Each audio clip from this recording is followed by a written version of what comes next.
Her phone screen was cracked right down the middle. She could still read the headline perfectly. Bold, black. The kind of sentence that made her stomach drop before her brain even finished processing it. Dominic Sterling, released early. 5 years cut short. Lottie let the phone slide out of her hand. It landed face up on the floor of the archive room, next to a cold cup of tea and a stack of files she'd been pretending to organize for the last hour. She stared at it like it might start ticking. 5 years. That number was supposed to be the whole point. That number was the only reason she'd ever felt safe enough to pick up a pen and write to a stranger behind bars in the first place. Lawyers said 5 years. The news said 5 years. Everyone said Dominic Sterling would still be locked up long after she'd forgotten his name. She hadn't forgotten his name, not for one single day. Beside her, on the desk, sat a shoebox of old letters tied shut with a strip of red ribbon. Because apparently she was the kind of woman who thought playing with fire felt romantic, as long as the fire stayed behind a locked door 3 states away. 2 years of her life folded into cheap paper and blue ink. In those letters, she wasn't Lottie, the invisible archive girl who apologized to furniture when she bumped into it. In those letters, she'd let herself be honest about her body, her loneliness, the parts of herself she kept buried under cardigans in daylight. She'd written things to a stranger she'd never said out loud to a single living person. She dug through the box anyway, hands moving faster than her thoughts. Near the bottom, one envelope she didn't remember. Handwriting she did. Cold. Precise. His. I read every word you wrote about your body, Lottie. Her whole body went still. She thought about that gala 2 months ago, the Chicago Heritage Ballroom, the chandeliers, Victor's voice carrying over the music like he'd rehearsed it. Take a good look at yourself, Lottie. You were always just the soft shadow standing behind me. The laughter, the wine, cold and then warm, soaking through her dress. She'd run, heels catching on marble, mascara streaking down cheeks she couldn't stop burning, straight into an archive room just like this one, and hidden until the shaking stopped. That was 2 months ago. This was tonight. And somehow it felt like the same fear, wearing a different face. She gathered the letters fast, retied the ribbon with shaking hands, like a knot in cloth could actually keep a man like that at a distance. Then she went home, locked the door, told herself she was safe. A knock landed against it, hard, once. She froze, phone forgotten, tea forgotten, every old instinct screaming at her to disappear the way she'd trained herself to disappear for years. She looked through the peephole. 6'2", black suit, tailored close. A stillness in her hallway that made the whole building feel smaller. I know you're in there, Lottie. Low, certain. Open the door. Fear first. Then something underneath it she hadn't asked for. Hope, thin and reckless because she knew that voice. She'd read it 100 times on paper. She opened the door. He walked in like the apartment already belonged to him, set a small velvet box on her table without a word. Inside, the ribbon. Her ribbon. The one she'd used to tie letters to a man she never thought she'd actually meet. You hid a secret in those letters, he said. That secret saved my life. She didn't know yet that he hadn't come to punish her, hadn't even come to find her. He'd come because one honest letter had pulled him back from somewhere dark, and he'd spent 5 years deciding exactly how he was going to pay that back. The only question left was whether he'd come to protect her, or to keep her. If you were Lottie, do you open that door or run? Tell us in the comments. Days blurred together in the archive. Old ledgers, dust, silence broken only by the soft rustle of paper and the occasional groan of the ancient heating system. Lottie buried herself in it, buried her body under cardigans 2 sizes too big, buried the version of herself Victor had spent years convincing her wasn't worth looking at. She'd developed a whole private ritual around invisibility, The loose clothes, the low ponytail, the habit of eating lunch at her desk instead of the break room where people might look at her plate and then at her waistline and draw their own conclusions. Some mornings, she'd stand in front of her closet for 10 full minutes, cycling through the same 3 cardigans, checking each one in the mirror for anything that might draw an eye she wasn't ready to be seen by. That's how quiet cruelty works. It doesn't yell. It just repeats itself softly enough, long enough, until it stops sounding like an opinion and starts sounding like fact.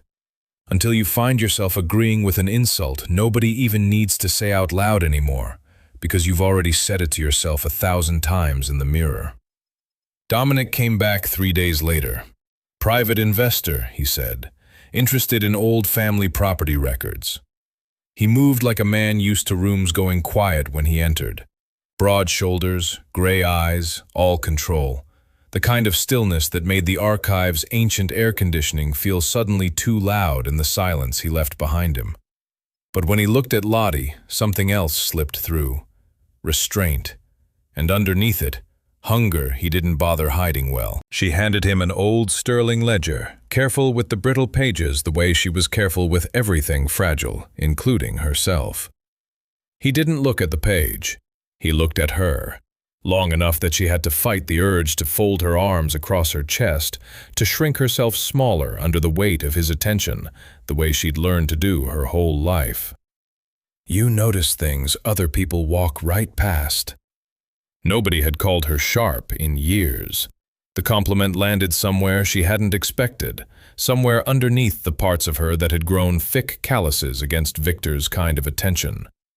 She found herself replaying the sentence later that night, turning it over like a coin, checking it for hidden edges, and finding none. She lay awake longer than she meant to, staring at the ceiling of her small bedroom, trying to remember the last time someone had looked at her like she was something worth studying instead of something worth fixing.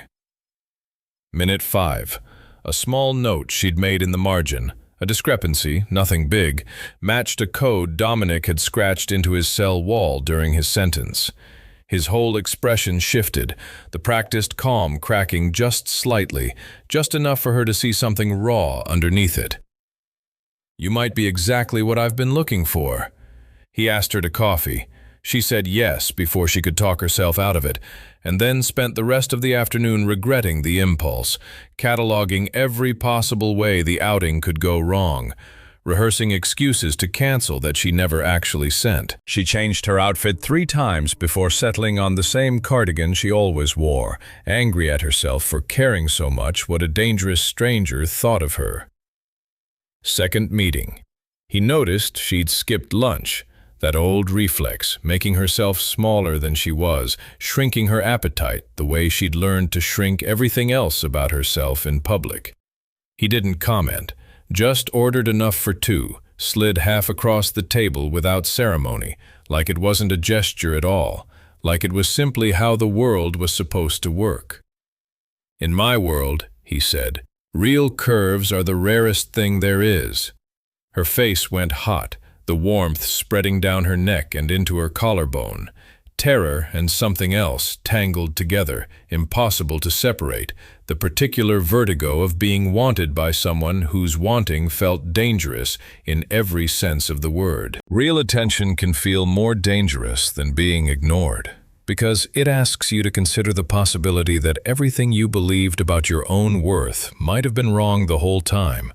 And that kind of reconsideration doesn't come easy to someone who's spent years building her whole identity around not taking up space. Minute 7, 8. A private dinner, low candlelight, the clink of expensive silverware against china that cost more than her monthly rent.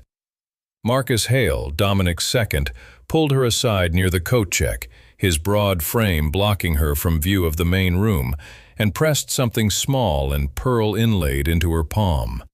A gun, or something shaped like one, cool and unexpectedly heavy against her skin. Boss has never kept anyone close, not once. Marcus's voice dropped low enough that she had to lean in to catch it. You're the only one who's kept him up, rereading old letters. She didn't understand yet what she was holding, only that her palm had gone sweaty around it, and that Marcus's eyes carried something between warning and hope when he said it. She slipped it into her coat pocket without a word, feeling its weight against her hip for the rest of the night, like a secret she hadn't agreed to keep. Victor showed up uninvited, and the whole room seemed to sour the moment he walked in, his cologne arriving a half-second before he did. He threatened to expose one of her old letters, one that accidentally spilled sterling business she'd stumbled on in the archive back when her father owed the family a debt he couldn't pay. His voice had that same lazy, superior lilt she remembered from the gala, like humiliating her cost him nothing at all. Dominic walked in. The room went cold and silent around him, conversations dying mid-sentence, glasses lowering without being set down. He pulled Lottie against his side, in front of everyone, his hand firm and warm at her waist. "She is under my protection." Nobody said another word. Victor's mouth opened and then closed again, and for the first time Lottie watched him actually calculate the cost of his own arrogance. Minute 10. Dominic told her he'd known from the start. She was his pen pal. He had proof, too. An email where Victor bragged about using her to get inside the archive, forwarded from some contact deep inside his own network. Evidence he'd been sitting on for weeks, like a card he hadn't decided when to play. For the first time in years, Lottie felt seen. Actually seen. Not admired for what she could be made to look like, but understood for exactly what she already was. The danger kept stacking. Julian Cross, cold and calculating, started circling for leverage against the Sterling name, his presence rippling through every conversation like a held breath. Dominic brought her into his penthouse, let her see the cracks in his own operation. Ledgers with numbers that didn't add up, names crossed out and rewritten, a tension in his jaw that never quite eased even when he smiled at her. She started finding the holes his own men had missed, staying late some nights with pages spread across his marble table, coffee going cold beside her while she worked, the two of them sometimes not speaking for an hour at a time, comfortable in a silence she never expected to share with anyone. Respect, not pity. She stood a little straighter now, wore the cardigans a little looser, let one slip off her shoulder once without immediately pulling it back up. What she still didn't know, Victor wasn't just bitter. He was selling information to Julian behind everyone's back, meeting him in parking garages and back booths of restaurants, far from where anyone who mattered might see. Dominic already knew. He just wasn't telling her. Not yet. He was trying to protect her from a war she never signed up for, even as it crept closer to her every single day. Same gala, same ballroom. The same chandeliers throwing the same cold light down on the same marble floor. Victor again, louder this time, his voice carrying the practiced confidence of a man who'd never once faced real consequences. "Look at her. The chubby little archive girl still thinks she belongs in a room like this." Laughter rolled through the crowd, the sound hitting Lottie like something physical, a wave she had to brace against. Lottie stood frozen, cheeks burning, every old wound reopening at once. The wine down her dress, the sound of her own heels running across marble, all of it rising up in her chest like it had never actually healed. Her hands curled into fists at her sides, nails pressing crescents into her palms, the only thing keeping her upright. Then, silence. The kind that comes right before something dangerous happens. A silence so sudden and total that she felt it in her ears before she understood the reason for it. Dominic walked in, black suit, 2 guards a step behind, and every head in the room turned like they'd been pulled by the same invisible string. The whole gala seemed to lose its air at once. He crossed the floor, hand at the small of her back, warm and grounding against the chill that had settled into her skin. "Charlotte Reed matters to me." Victor went pale, the blood draining from his face so fast Lottie almost felt sorry for him. Almost. Dominic didn't finish him off, not yet. He just let it hang there, quiet, certain that he knew about every threatening email Victor had ever sent, and the knowledge sat in the air between them like a blade nobody had drawn yet. Lottie didn't wait for permission. Something in her chest had shifted, some old, buried courage finding its footing. She stepped forward herself, called out a contract inconsistency Victor had bragged about earlier that same night, her voice steadier than she expected it to be, though her hands still trembled slightly at her sides. His partners went quiet. Murmurs rippled through the small circle around him. His confidence cracked open in front of the exact people he wanted to impress most, and for one long, satisfying moment, Lottie watched him shrink. Something rose in her chest she didn't recognize at first. Power, unfamiliar, warm, almost frightening in how good it felt. There's a moment in every wounded person's story where defense turns into voice. Lottie hadn't planned to speak, but years of being overlooked had trained her, without her knowing, to catch exactly what powerful people were trying to hide. Tonight, that training became a weapon, and she wielded it without flinching. Dominic walked her out, his hand never leaving her back. In the elevator, the doors sliding shut on the noise and the light of the ballroom, he pressed a slow kiss to her forehead. Nothing more. She felt her whole body soften against him, the adrenaline of the last hour finally draining out of her limbs, replaced by something quieter and more fragile. I want you the way you're ready for. The tension between them was unbearable. Patient. Real. She could hear her own heartbeat in the quiet of the elevator, could feel the warmth of him beside her, and for the first time in months, she let herself imagine what it might feel like to actually be wanted, fully, without conditions attached. Then Julian sent a threat, aimed straight at her father.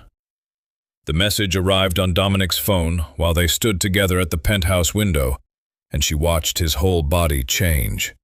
Watched warmth turn to something cold and calculating in the space of a single breath. Dominic's face went cold in front of his own men. She's a tool for decoding paperwork, nothing more. Once she's done, get rid of her. The words hit her like a slap, worse than anything Victor had ever said, because this time it came from someone she'd let herself believe in. Lottie ran into the rain, the cold water soaking through her dress in seconds, mixing with tears she couldn't stop even as she told herself she wouldn't cry over him. Her shoes filled with rainwater within a block, and she barely noticed, running until her lungs burned, until the ache in her chest matched the ache in her legs, heartbreaking a second time, harder than the first. What she didn't see, as he said it, he slipped the Sterling family ring into her cardigan pocket, his movement so practiced and so quick that even his own men didn't catch it. She wouldn't find it until she was already home, soaked through, crying into her pillow, her fingers brushing against something cold and unexpected in the pocket of her cardigan. Respected 1 minute, discarded the next. It's one of the cruelest patterns love can fall into. The people most terrified of losing someone sometimes push them away first and call it protection, never stopping to consider the wreckage they leave behind in the person they're supposedly saving. What Lottie didn't know, Dominic was walking straight into Julian's trap, on purpose. And he'd already put a hidden security detail on her without telling her a thing. Men stationed quietly outside her building, watching a window she didn't know was being watched. Julian Cross held her at a private location, the air thick with the smell of old concrete and gun oil, a warehouse dressed up to look like a legitimate office. Pressure. Demands. Hand over the documents. His voice carried none of Victor's lazy cruelty. It was colder, more clinical, the voice of a man who'd calculated exactly how much fear he needed to apply.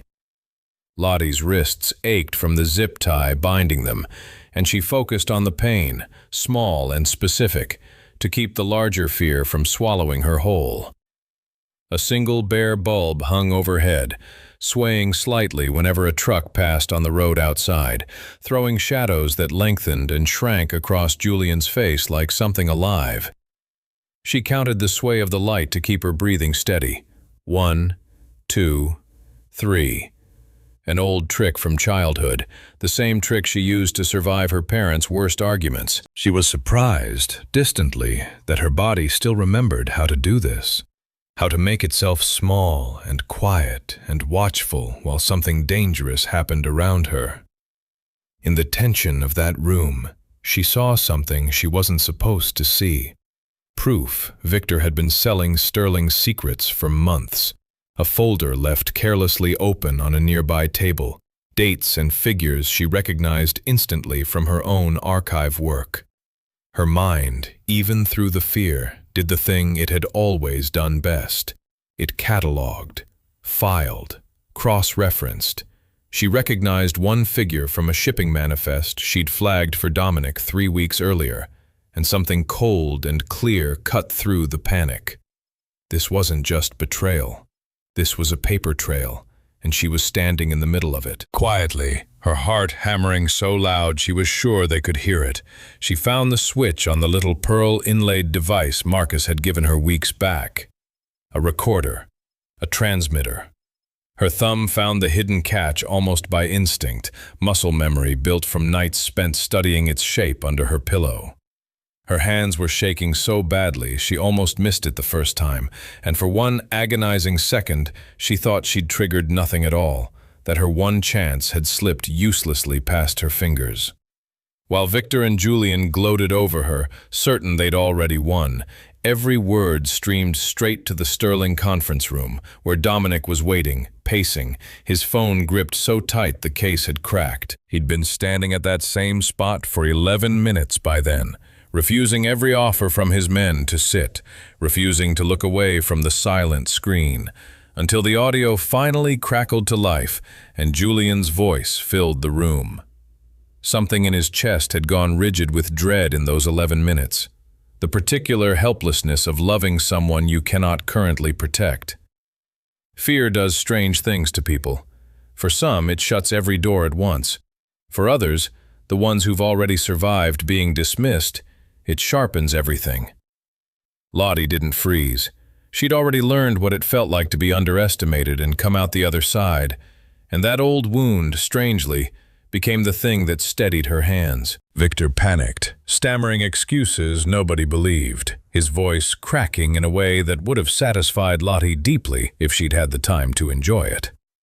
Julian's suspicion turned inward, hunting for the traitor in his own ranks, his eyes narrowing at every man in the room, his composure fracturing for the first time since she'd been dragged in there. Dominic came through the door with fury barely held in check, his men fanning out behind him, boots loud against the concrete floor, and pulled her to safety, his hands running over her arms like he needed to physically confirm she was unharmed before he could speak. Up close, she could see the fear still living behind his eyes, fear that hadn't fully caught up yet with the relief of finding her breathing. He dropped to one knee. "I can't lose you. Your first letter saved me in that cell. Now you've saved this whole family." The ring he'd hidden in her pocket during Climax 1, it wasn't just sentiment. It held an encoded ledger reference, a string of numbers etched so finely into the band she'd nearly missed them. She decoded it right there, her hands steady despite everything, some part of her almost grateful for the puzzle, for the familiar grounding work of turning chaos into order. It turned the whole thing around. Julian's assets frozen through legitimate evidence before he could strike back. He retreated, for now. Lottie went from someone who needed protecting to the one who protected everyone. Her body, the thing she'd spent years hiding, stood there as proof of something unbreakable, soaked and trembling but entirely, unmistakably present. Real confidence rarely shows up as a feeling. It shows up as evidence. The moment you prove something to yourself that nobody else needed to see and carry that proof with you long after the room has emptied out. What she didn't know yet, the whole syndicate was about to gather, and Victor was finally going to answer for it, in front of every person who'd ever laughed at her. The syndicate convened in a room heavy with old wood and older loyalties. Long mahogany table, portraits of Sterling ancestors watching from the walls, the air thick with cigar smoke and decades of quiet violence. Lottie's palms had gone damp the moment she stepped through the door, every instinct in her still bracing for the room to see her the way rooms like this had always seen her before, as something small, something that didn't belong. Dominic brought her to the front of the room, his hand steady at the small of her back. In front of the family's most powerful men, in front of his own mother, he didn't hesitate. "Charlotte Reed isn't only the woman I chose, she's the woman who saved this family with her intelligence and her courage." For a moment, nobody moved. Lottie could hear her own pulse in her ears, could feel the weight of a dozen unfamiliar stares, men who'd spent their whole lives deciding who deserved respect and who didn't. She kept her chin level, the way she'd learned to at that last gala, refusing to let her body apologize for taking up space in a room like this. Eleanor rose, her expression unreadable for a long moment before it softened completely. She pulled the emerald ring off her own hand, slid it onto Lottie's finger, her grip lingering a beat longer than necessary. Up close, Eleanor's eyes were damp, though her voice stayed steady, the voice of a woman who had buried a husband and raised a son inside this same world and understood exactly what it cost a person to survive it. "Welcome, daughter." Something in Lottie's chest finally loosened, a knot she hadn't realized she'd been carrying since the night Victor first laughed at her in front of a room just like this one. One by one, the room bowed its head, chairs scraping back, a low murmur of respect moving through men who had never once looked twice at a woman like her before tonight. Marcus, standing near the back wall, caught her eye and gave her the smallest nod, the kind of acknowledgement that meant more to her than any of the formal words spoken at that table. Victor was handed to federal investigators, along with everything they had on him, accounts frozen, reputation gone, right in front of the same elite crowd that used to laugh beside him, his name already becoming a cautionary whisper at the next season's galas. She thought she might feel triumphant watching it happen, but mostly she just felt calm, the quiet, settled calm of a debt finally paid in full. Julian Cross, out of leverage, quietly pulled out of Chicago for good, and the city seemed to exhale. Back at the penthouse, low light, rain still ticking softly against the windows, Dominic knelt and kissed her hand. She looked down at him. This man the whole underworld feared, kneeling in front of her like she was the dangerous one, and felt something settle permanently into place inside her chest. "The world made you believe you were invisible," he said. "To me, you were a queen from the first letter." She cried.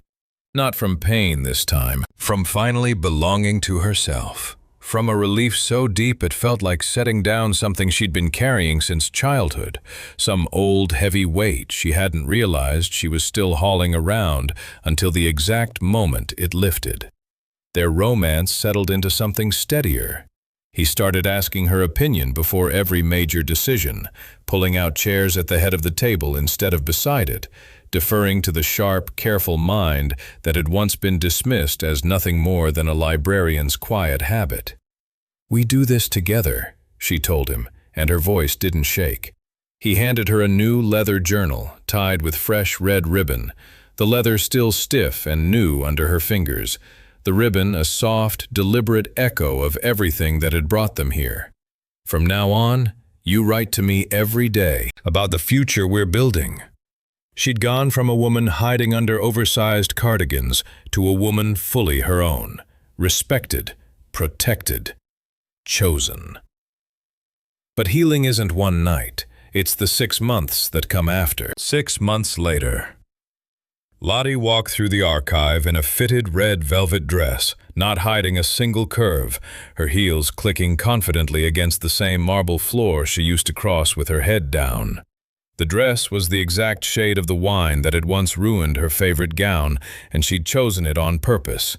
A small, private joke only she understood, a way of taking back something that used to belong to her worst memory.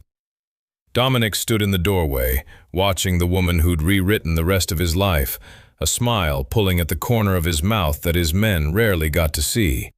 She'd stopped at her old desk earlier that morning, running her fingers over the same brittle ledgers she used to hide behind. A young intern, new to the archive, had asked her nervously how she'd ended up working so closely with someone as powerful as Dominic Sterling. Lottie had only smiled and said, "I noticed something everyone else walked past." She hadn't elaborated. She didn't need to anymore.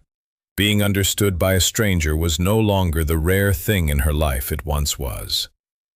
That night, in the quiet of the penthouse, rain gone now, the city lights soft through the windows, he wrapped his arms around her from behind, hand resting over her stomach. She leaned back into him, feeling the steady rise and fall of his breathing against her spine, a rhythm that had become as familiar to her as her own heartbeat. Somewhere below them, the city hummed on, indifferent to everything that had almost destroyed them both. "I used to think my only job was protecting you," his voice low against her hair. "Now I know you're the one who pulled me out of the dark." She turned, kissed him. "We saved each other." There was a long, comfortable silence after that, the kind that only exists between two people who no longer feel the need to fill every quiet moment with words. She thought, briefly, of the girl who used to sit curled up in an archive corner at midnight, terrified of a headline, terrified of her own body, terrified of being seen. That girl felt like someone she'd once known, rather than someone she still was. The distance between them didn't ache anymore. It felt earned. The world looked at a soft, quiet girl and called her invisible. He held her closer. I looked at her and saw my queen. Lottie felt her throat tighten, but this time, the tears that gathered were the easy kind, the kind that came from relief instead of grief. She thought about the red ribbon still sitting in a drawer nearby, retired now from its old job of holding secrets closed, repurposed simply as something beautiful she kept because it reminded her where she started. She smiled, hand on her stomach. "Someday we'll tell our kid the story. A Mafia father, and the woman who taught him how to actually love." Dominic laughed, a rare, unguarded sound she'd come to treasure more than any declaration he'd ever made in front of the syndicate.